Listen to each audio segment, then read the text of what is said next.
नमस्कार दोस्तों, EMFT lecture series में आप सबका बहुत स्वागत है।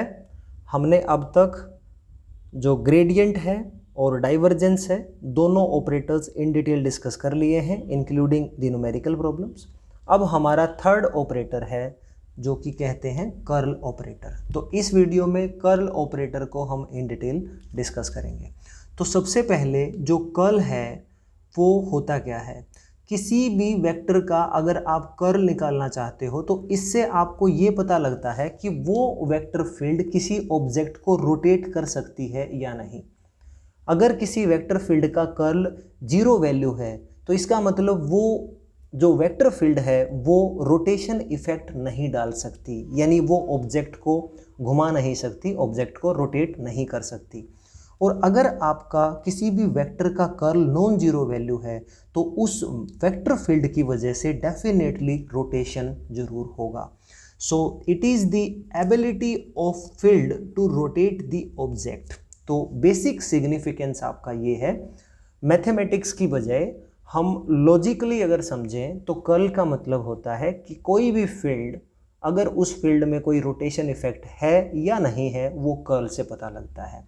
दूसरा, एक चीज़ हमेशा ध्यान रखना, कर्ल हमेशा वेक्टर फील्ड पे अप्लाई किया जाता है।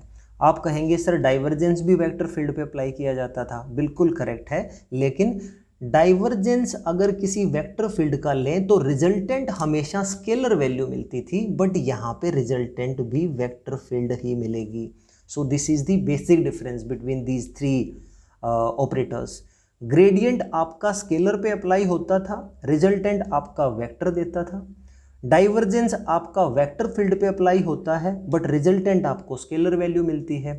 लेकिन कर्ल बेटा आपका हमेशा वेक्टर फील्ड पे अप्लाई होगा और कर्ल ऑफ वेक्टर फील्ड यानी जो रिजल्टेंट है वो भी आपका एक वेक्टर फील्ड ही रहेगा।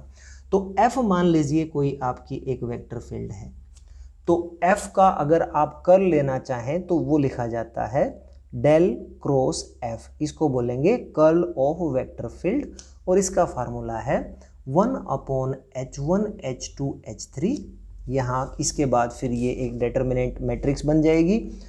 पहली डायरेक्शन इन जनरल U1 होती है, दूसरी U2, तीसरी U3, तो U1 cap, U2 cap, U3 cap. और जैसा आपको पता है हर डायरेक्शंस के साथ हमारा एक कांस्टेंट है in terms of H variables, तो U1 के साथ H1 मल्टीप्लाई कर दीजिए, U2 के साथ H2 और U3 के साथ H3। अब पहला यहाँ पे करली अपॉन करली U1, यहाँ करली अपॉन करली U2, यहाँ करली अपॉन करली U3। अब जो F फील्ड दे रखी थी H1 multiply with U1 directions का जो कोफिशिएंट है दैट इज FU1, वो लिखें। इसके नीचे लिखें बेटा H2 इंटू FU2, यानी U2 कैप जो होगा उसका जो कोफिशिएंट है वो FU2 को रिप्रेजेंट करता है। यहाँ इसके नीचे लिखें बेटा H3 multiply with FU3, U3 cap का जो कोफिशिएंट है वो है आपका FU3। तो इस तरीके से आगे मैं बहुत सारी न्यूमेरिकल प्रॉब्लम सॉल्व करूँगा on basis of curl operator. वहाँ पे इसको इन डिटेल सॉल्व करेंगे कि इसको एक्चुअल में कैसे सॉल्व किया जाता है। अब यहाँ कुछ और बेसिक इंपॉर्टेंट पॉइंट डिस्कस कर लेते हैं। डेल क्रॉस F, अगर बेटे ये नॉन जीरो वैल्यू है यानी किसी भी वेक्टर फील्ड का कर्ल नॉन जीरो है तो डेफिनेटली वो वेक्टर फील्ड रोटेशन प्रोड्यूस करेगी। और अगर आपका किसी भी वेक्टर फील्ड का कर्ल जीरो वैल्यू है तो बेटे फिर वो फील्ड जो है वो इररोटेशनल फील्ड है, यानी उस फील्ड की वजह से रोटेशन नहीं हो सकता। ये दो एग्जांपल हैं इस कॉन्सेप्ट को समझाने के लिए। ये आपका x एक्सिस है, ये आपका y एक्सिस है। आप देखें x और y प्लेन में जो भी एक फील्ड है वेक्टर फील्ड, उसका मैग्नीट्यूड बिल्कुल सेम रहता है। तो इस फील्ड में अगर कोई ऑब्जेक्ट मैंने रखा, कोई भी एक सर्कुलर या सिलेंड्रिकल ऑब्जेक्ट मैंने रखा, तो इसके टॉप पे भी उतना ही फील्ड स्ट्रेंथ है, बॉटम पे भी उतना है और मिडल में भी इतना है। तो इस वजह से बेटा ये जो ऑब्जेक्ट है ये रोटेट नहीं कर पाएगा। तो इसका मतलब जो डेल क्रॉस F वैल्यू है बिना सोल्व किए बता सकते हो कि ये इररोटेशनल फील्ड है। इस फील्ड में जो फील्ड स्ट्रेंथ है ऑब्जेक्ट के हर पॉइंट पे वो बिल्कुल सेम है, इसीलिए ऑब्जेक्ट रोटेट नहीं करेगा। दूसरा, ये आपका एक्स एक्सिस, ये वाई एक्सिस। आप देखेंगे जैसे जैसे आप वाई एक्सिस की तरफ बढ़ते हैं तो फील्ड स्ट्रेंथ बढ़ जाती है।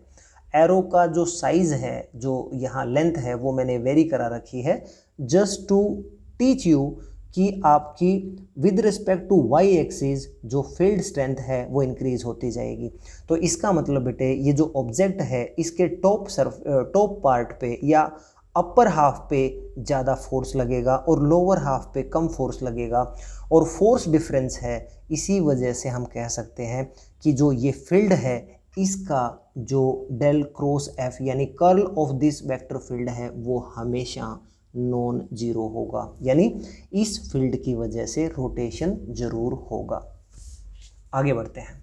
अब हम ये जो हमने इन जनरल फार्मूला लिखा है इसी को थोड़ा सा इन डिटेल आपको बता दें, क्योंकि पॉसिबिलिटी है कि जो वेक्टर फील्ड है वो किसी भी कोऑर्डिनेट सिस्टम में गिवन हो सकती है।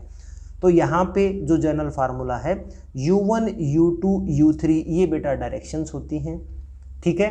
h1 h2 h3 ये आपके वेरिएबल्स या कांस्टेंट्स होते हैं। तो अगर डायरेक्शंस को हमें आइडेंटिफाई करना है तो कार्टेशियन कोऑर्डिनेट्स में क्या होगा, this is x, this is y and this is z। तो u1 आपका x हुआ, u2 आपका y हुआ, u3 आपका z हुआ। बट सिलेंड्रिकल कोऑर्डिनेट सिस्टम्स की डायरेक्शन क्या होती हैं, वो होती हैं r, phi एंड z, यानी u1 आपका बेटे r हो जाएगा, u2 को आप phi से रिप्लेस करेंगे और u3 को आप z से। स्फेरिकल कोऑर्डिनेट सिस्टम्स की तीन डायरेक्शन होती हैं r, थीटा एंड phi। तो u1 अब की बार r बन जाएगा, u2 थीटा बन जाएगा, u3 आपका phi बन जाएगा। तो इन चीज़ों का ध्यान रखना है और ये जो बेसिक कॉन्सेप्ट है ये आपको अप्लाई करना है। कैसा भी न्यूमेरिकल प्रॉब्लम हो आप उसको इजीली सॉल्व कर सकते हो। तो जो फील्ड है वो तीन कोऑर्डिनेट सिस्टम्स हम नॉर्मली पढ़ते हैं, इनमें से किसी भी कोऑर्डिनेट सिस्टम्स में फील्ड हो सकती है। कार्टेशियन कोऑर्डिनेट्स में अगर फील्ड होगी तो उसको इन जनरल रिप्रेजेंट करेंगे ऐसे, ए x x cap plus A Y Y cap plus a z z cap. अगर इसको मैं एफ फील्ड से रिप्रेजेंट करूं तो बेटे एक्स कैप के साथ जो कोफिशिएंट है ए एक्स ये है आपका F you one, y cap के साथ जो कोफिशिएंट है ये है बेटे a y that is f you two, और जेड कैप के साथ कोफिशिएंट है वो बन जाएगा आपका एफ यू थ्री। सिमिलरली सिलेंड्रिकल कोऑर्डिनेट सिस्टम्स में जो वेक्टर है a are are cap plus A phi phi cap plus a z z cap. तो आर कैप यानी यहाँ पे ए आर जो है वो एफ यू वन है, A phi F you two है, A Z F you three है। स्फेरिकल कोऑर्डिनेट्स में जो वेक्टर है वो होगा A are are cap plus A theta theta cap plus A phi phi cap. तो ये कंपेयर कर सकते हो, ए आर अब की बार एफ यू वन इसको रिप्लेस कर दीजिए, एफ यू टू अब की बार ए थीटा है, एफ यू थ्री अब की बार ए फाई है। तो इस वीडियो में मैंने आपको समझाया है कि कर्ल होता क्या है, कर्ल का क्या सिग्निफिकेंस है और क्या कर्ल का फार्मूला है। इस फार्मूले का एक्सपेंशन मैंने यहाँ नहीं किया है। नेक्स्ट वीडियोस में कर्ल बेसिस पे मैं न्यूमेरिकल प्रॉब्लम सॉल्व करूँगा तो इस फार्मूले का एक्सपेंशन भी आपको समझ आ जाएगा। This is the end of the video. Thank you so much for watching this video.